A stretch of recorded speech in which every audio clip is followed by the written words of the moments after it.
Hello! In this video, I'm going to show you how to do a data input, and this is going to be based off a not fresh data input. This is going to be grabbing the MLS of an old, expired, or withdrawn listing, and then using that to pull the information over and do a new data input that way. It's going to save you a lot of time. The one thing to note is you cannot pull an MLS data input from a listing that's active. It doesn't work, it messes up, don't try it. Basically, if you have an old listing that's currently active on the market and you are going to cancel it and relist it, you need to send the cancellation form to the office, wait for them to confirm that it's canceled, then you can grab the MLS listing information, pull that into the data input so that you're not having conflicting information from an active MLS. So just keep that in mind. So right now we're going to relist Unit 205 at 695 Academy Way. We've already canceled this with the office, so now we're going to go ahead and do a new data input. So we're going to grab the MLS number here, copy, go to Input, Add New, Residential, because we're doing a residential, and then listing number from which to fill. We're going to put the MLS number in here and then click Fill From.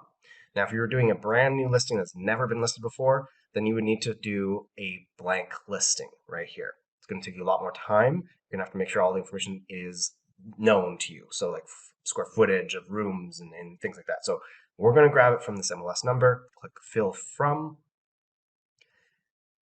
There we go. It has pulled a whole bunch of information. The first thing we're going to do is property type. So strata, because this is a strata unit. Type of dwelling, it's an apartment.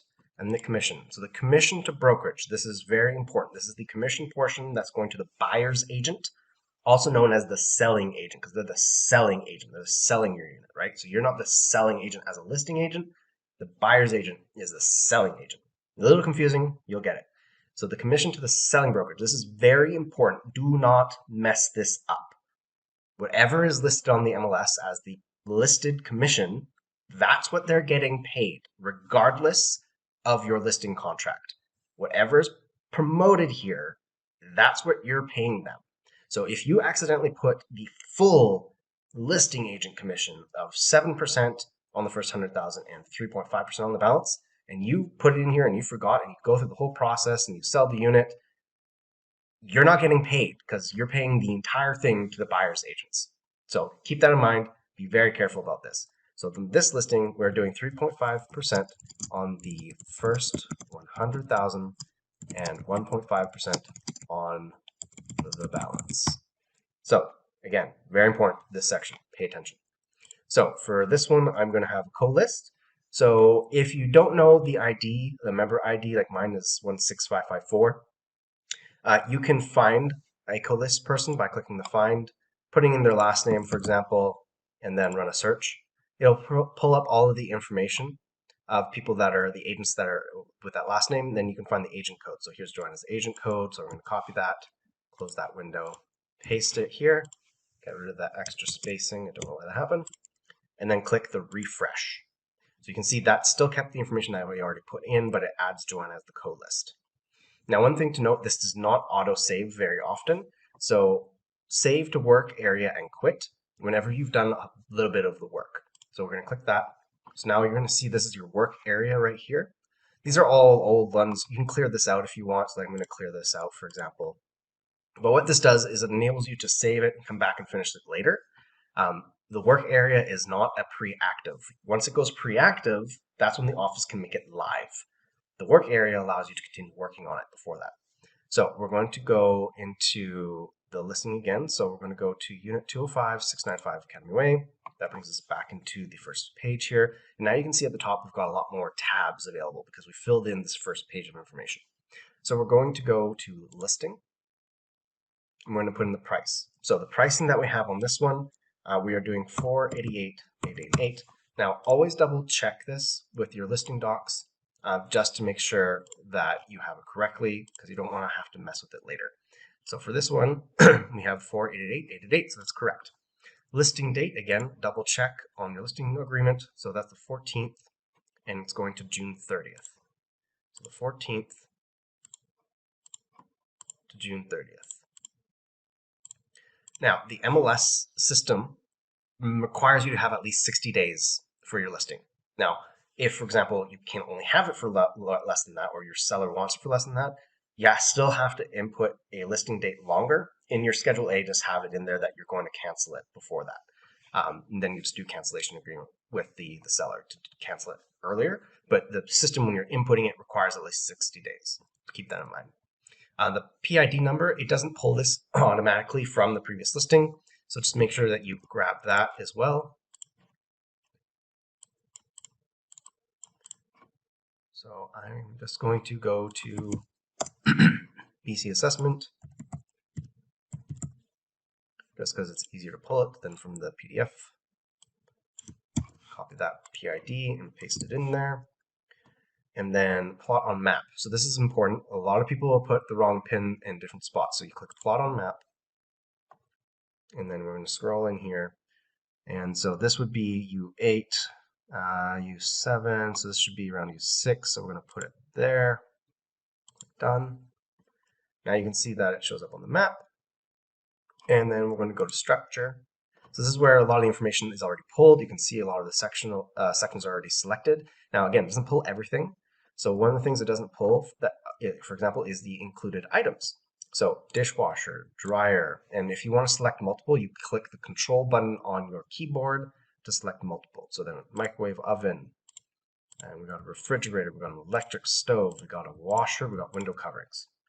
Okay, if you're not 100% sure what's included or not, then don't select it, but it helps with the listing to make it sell if people know what is included. So there we go. There's no fireplaces, there's no pools. We're going to leave all that. If you're pulling the listing information from another person's listing, not your own previous listing, double check all the information, make sure it is correct, because sometimes agents don't put things in correctly. We're going to now go to rooms and layout. Again, the rooms square footage and stuff comes in, but it doesn't pull the finished floor area. So we're going to go and search for our listing. And 205 and 695. And there it is. And we're just going to grab the square footage off of the old listing and put it in to this new listing. Okay, now we've done a bunch of work. I don't want to lose it, so I'm going to click Save to Work Area. Okay, so then I can go back in, and then it has saved to that point. So now we're going to go to Legal. The legal description. This, where you can, I'm just going to download this document because most of the information we need is on this PDF. So I'm going to open up the PDF of the listing agreement that I have, and I'm just going to grab the information off there. And paste that in. It didn't work. Right click. All right, it is not liking me, so we're not going to grab it off there. We're going to grab it off the BC assessment and stick it in there. And the seller's name. So this would be the information on title or on the listing agreement, because you would have grabbed that off title. So we're going to put that in. Now, you cannot put confidential. It will change to confidential once the listing gets removed. When it's listed, you have to have the seller's name on there. It's a requirement. Service certificate is a strata, so no. Realtor ownership, this is not. And then local government levies, there's no levies. Again, those don't get pulled over from the previous listing, so you got to change those.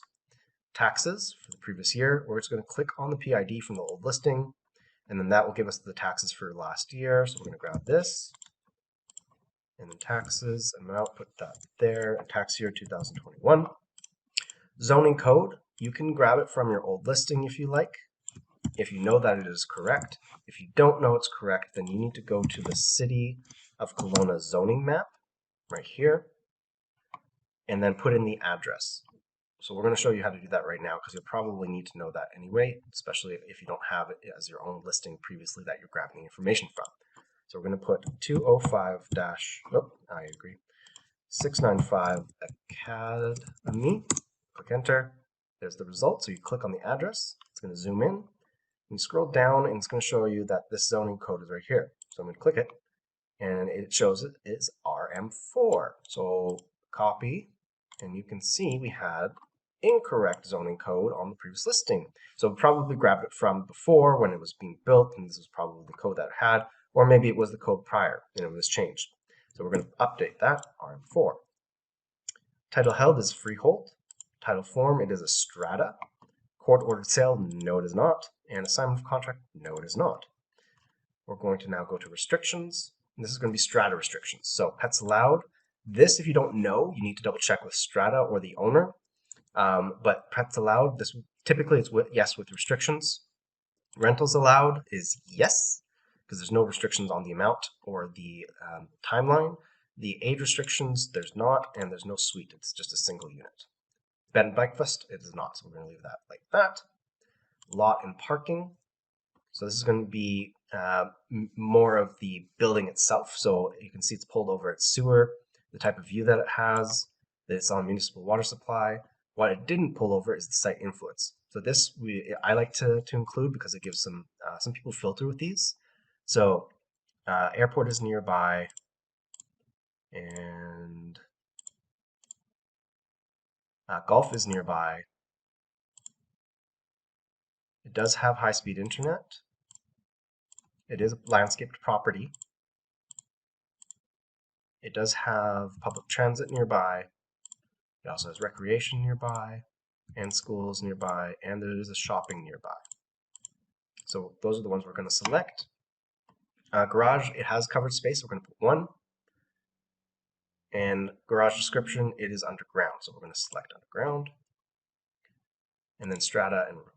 So this is the complex. It doesn't pull over the name of the complex. I know this is called U6, so we're going to put U6. The strata fee, again, if you don't know it, you need to talk to the owner or pull the strata docs. We have it from the last time, so I'm just going to copy that over.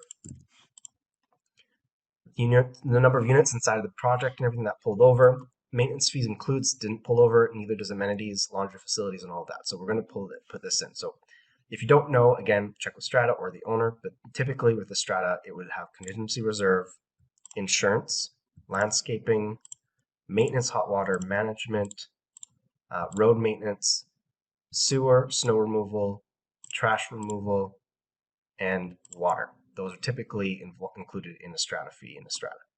So laundry facilities is in unit. In strata approval, I honestly haven't understood if this is what it is, but I'm just going to say yes, it's approved because strata's approved it. So, storage locker, I'm going to double check my old listing. I don't believe it does. No, it does not. So we're going to put no. And then the strata parking type, again, double check with strata docs with the owner, but it is typically limited common property when it comes to parking. And then we're going to go to remarks. So detailed location, we already did this before, so all I'm going to do is I'm going to copy it from my previous listing and paste it in. Now something to keep in mind, and here we got, this is not spelled correctly, so I'm going to fix it. There we go. And then something to keep in mind is when you are copying the information, if it is not your own listing, you cannot copy it directly. You need to rewrite this. So make sure to keep that in mind. So you can't just copy someone else's work. Otherwise you will get in trouble. So we're going to copy these and paste it in. Now, you're not allowed putting personal information such as contact information in these, so keep that also in mind. Private remarks is for salespeople. Most of the public won't see it unless it's an agent accidentally prints it out for them. So this is where you put basically like showing instructions and information like that. Down below, we're going to put occupied by. Right now it's vacant. And then the showing instructions. So we're going to do call realtor. There's a lockbox and touch base. Now this, we put yes to all of these because this basically syndicates your listing to all of the different areas, including realtor.ca and ICX and realtor and DDF. So I put yes to all of this so that you get more exposure for your listings. Now this is an iGuide, so we're going to copy this and we're going to put it into the virtual tour. And then we're going to click submit. Now, if you click submit and there are errors, it will let you know. It'll mark the tabs in red and it'll show you where you need to fix it. Otherwise, it'll go to input succeeded and it is now pre-active. So when it is pre-active, you now need to add your photos. So I'll do that in a second, but basically it's just you click add edit photos and you browse your computer and upload. You can only upload up to, I believe, around 54 photos, and there's a minimum resolution of this. Otherwise, it doesn't show up properly.